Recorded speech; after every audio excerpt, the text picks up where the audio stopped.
Bom dia, gente. Vamos dar início à nossa aula com as formas de relevos. As formas de relevo compreendem o quê? Depressões, planaltos, planícies e montanhas. No Brasil, não compreendemos, ou seja, não temos as montanhas, e sim serras, né? Essas depressões compreendem o quê?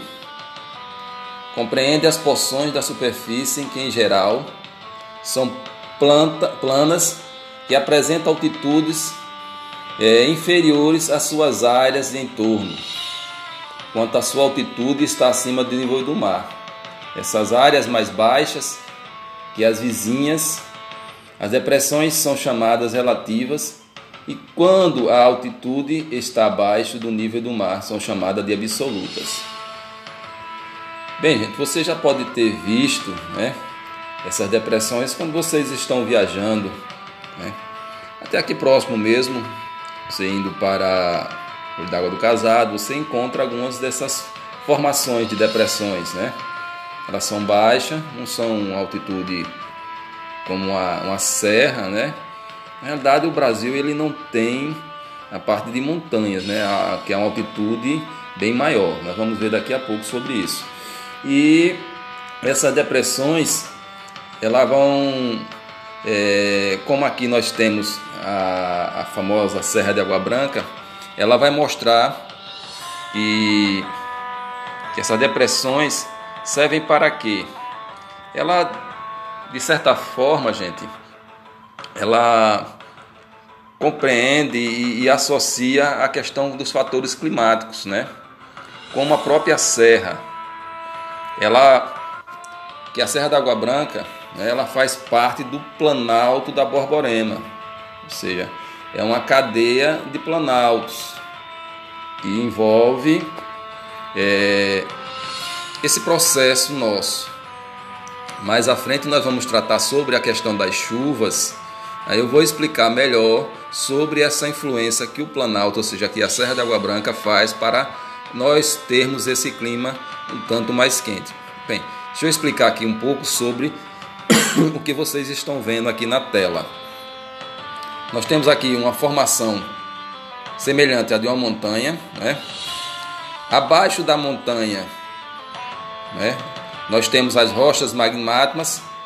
Mais um pouco à frente nós temos as rochas sedimentares, né, que são rochas mais sensíveis. Acima da rocha sedimentar nós temos essa questão dos planaltos. Vê que ao lado da montanha, gente, tem uma serra, né? Serra é uma parte mais baixa do que a montanha. E abaixo da serra nós vemos um pouco da depressão, né? Aí nós vemos aqui ao lado o planalto e a planície já bem abaixo, né? E a questão do próprio mar. Esse aplicativo ele ajuda a visualizar como seria essa formação para nós melhor compreender o que está contido aqui nessa página 334. Ou seja, planaltos constituem forma de relevo irregulares, apresentando áreas mais planas ou acidentadas e com altitudes variáveis. São áreas que resultam de antigos e intensos processos erosivos, além de normalmente estarem sujeitas a sofrer mais desgastes que os terrenos em seu entorno. Já as planícies são formas de relevo basicamente planos, em geral apresentam áreas pouco elevadas. As planícies vocês podem ver a questão do Pantanal, né? Ali na área da Amazônia você não vê elevações, mas sim áreas planas, por isso que boa parte do ano é alagado. Já a questão de montanhas nós vamos ver mais para a região europeia, tem muitas montanhas para aquele lado e na parte ocidental também, oriental. Já a questão do relevo brasileiro, ele apresenta terrenos mais antigos. O que representa isso? De forma a milhões de anos, né? Esses relevos, né, brasileiro, ele vai compreendendo, gente, a necessidade de modificação de solo. Mas como vai acontecer essa modificação de solo aqui no Brasil? E isso vai decorrer dos anos, né? Vemos que nós estamos aqui, a região nordestina, ela está direcionada nos escudos cristalinos. O que representa isso, professor? São rochas mais duras, né? São rochas bem compostas que não tiveram o processo de intemperismo. Vou ver se eu acho aqui uma amostra para vocês sobre o processo de intemperismo. O processo de intemperismo seria assim, gente. Milhares e milhares de anos ocorrendo essa modificação. Você vê que vai correndo um reloginho acima. E isso modificaria a questão do próprio solo, né? E desgaste da própria rocha. Isso passa milhões e milhões de anos para acontecer isso, viu? Bem, mas aqui, voltando sobre a nossa outra parte do estudo, vem mostrando essa questão.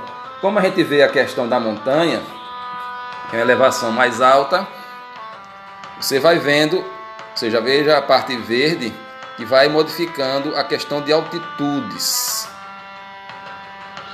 até eu chegar ao cume de 8.000 metros. São as variações de altitude que nós podemos perceber nessa região aqui brasileira. Aqui nós temos a questão de movimentação de massa. É bem interessante, viu, gente? Que se desloca as partes, são processos erosivos que vão acontecendo durante os anos, né? Desgastes com tanto a chuva, vento, vai acontecendo isso. Aí já na parte 336 é onde compreendemos essas curvas de nível. O que seria essas curvas de nível, professor? É uma representação através de mapas, e você vai ver a questão das altitudes das regiões. É um mapa de forma de altitude, de relevo, mostrando os locais mais altos, os locais mais baixos, como está contido na página 336. Olá, bom dia, gente. Voltando aqui à questão das formas de relevo, isso é um estudo, estou aqui tentando levar para vocês de uma forma mais dinâmica, né? É um pouco diferente para mim, né? Diferente para vocês. Bem, o relevo brasileiro apresenta os terrenos antigos que se formaram há milhões de anos pela imensa atuação de fenômenos originários do interior da Terra, né? Contudo, atualmente essas formas internas não exercem grande atuação no território brasileiro, ou seja, porque nós estamos contidos em uma placa, né, tectônica. E, em contrapartida, os fatores externos, ou seja, provocado pelo erosivo, passam a atuar intensivamente transformando esses relevos. Os terrenos com maior elevação formam ainda, continuam a se desgastar, né, com a questão dos anos. Visualizando aqui na página 335, gente, a gente vê onde está contido os planaltos, onde está contido as depressões e as planícies. Os planaltos são nas partes marrons, as depressões as partes alaranjadas e as planícies estão contidas as partes verdes. Como a gente vinha falando aqui sobre as formas de relevos representadas em mapa, ou seja, a parte da topografia, né? Quem que futuramente desejar adentrar no ramo da engenharia, topografia, o que representa isso? É o estudo das regiões, o estudo como vai ser projetado uma cidade, projetado uma casa, um bairro. Tudo vai precisar compreender isso aqui, ó. né? Da página 336. Essas formas de variações de altitude, de terreno, podem ser... como por exemplo, gente, você vai construir uma casa. Você vai ter que construir essa casa em um local um pouco mais alto do que a rua. Por quê? Se você construir abaixo da rua, a tendência é a água da chuva adentrar a sua casa, entende? Essas questões. Aí, através do estudo topográfico, você vai visualizar essa questão de altitude. É nesse contexto aqui, né, que a gente utiliza. Ou seja, nós estamos estudando algo amplo. Depois, quando você vai estudar essas partes, né, mesmo que você for para uma faculdade de design, uma faculdade mais elaborada, a questão de artística, você vai compreender um pouco dessas formas, né? Geralmente as altitudes mais baixas são utilizadas tonalidades mais escuras. A cor verde foi utilizada para representar a altitude entre 50 e 100 metros a nível do mar, né? E a cor laranja indica a altitude compreendida entre 150 e 200 metros acima do nível do mar. A cor vermelha representa 200 a 250 metros acima do nível do mar. E a cor marrom, altitudes acima de 250 do nível do mar, né? Assunto bem gostoso de se aprender. Já a questão do mapa altimétrico, ele representa o quê? Altitudes. Vê que o Brasil, na página 337, viu? O Brasil, ele não tem, assim, como eu falei, montanhas, né? Ou seja, os picos brasileiros não ultrapassa esse 1000 e poucos metros de altitude. Entende? Nós temos um território nosso praticamente plano, gente. É praticamente plano. Por isso que é muito bom para tudo. Para tudo, né? Desde as plantações, desde a indústria, tudo. O nosso Brasil tem potencial para tudo, né? Por isso que muitos países ficam interessados em nosso território.